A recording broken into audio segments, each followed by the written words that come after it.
প্রিয় দর্শক, সকলকে স্বাগত জানাচ্ছি আমার চ্যানেলে। আমি টুটুল সাহা, উপসহকারী কৃষি কর্মকর্তা।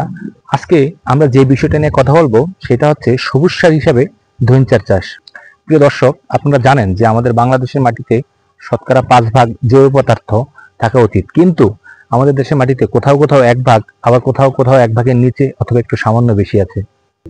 তাই আমাদের উচিত মাটিতে বেশি করে মানসম্মত জৈব সার প্রয়োগ করা, কিন্তু সব জায়গায় জৈব সার প্রাপ্যতা সহজলভ্য না। তাই আমরা যদি বিঘা প্রতি 5 থেকে 6 কেজি ধইঞ্চার বীজ বপন করে দেই এবং 40 থেকে 50 দিন বয়সে আমরা এই ধইঞ্চার বীজটা মাটির সাথে মিশিয়ে দিই, তাহলে একটা খুবই ভালো মানের জৈব সার মাটিতে যোগ হবে।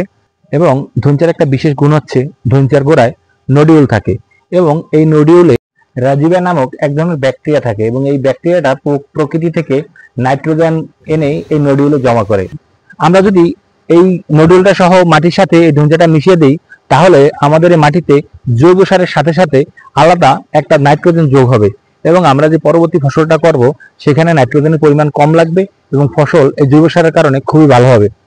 এখন আমরা আরেকটা বিষয়ে কথা বলবো, সেটা হচ্ছে আমাদের এই গাছ, আমরা যদি ধান চাষ করতে যাই তাহলে এই গাছটা কাটা 3 থেকে 4 দিনের মধ্যে আমাদের ধানটা লাগিয়ে দিতে হবে, তাহলে নাইট্রোজেনটার সঠিক ব্যবহারটা সেখানে হবে। তাই আসুন, আমাদের যেখানে সুযোগ আছে আমরা সেখানে ধইঞ্চার চাষ করি, মাটিতে জৈব সার যোগ করি, রাসায়নিক সারের ব্যবহার কমাই এবং মাটির গঠন উন্নয়নে আমরা সাহায্য করি, যাতে পরবর্তী প্রজন্ম এই রাসায়নিক সার ব্যবহারের ফলে যে আমাদের জমিটার ক্ষতি হবে তাদের জন্য যেন আমরা কিছু রেখে যেতে পারি। আমরা যেন রাসায়নিক সার ব্যবহারের ফলে মাটিটাকে সম্পূর্ণ নষ্ট করে না ফেলি। নিয়মিত আপডেট পেতে আমাদের চ্যানেলটি সাবস্ক্রাইব করে রাখুন।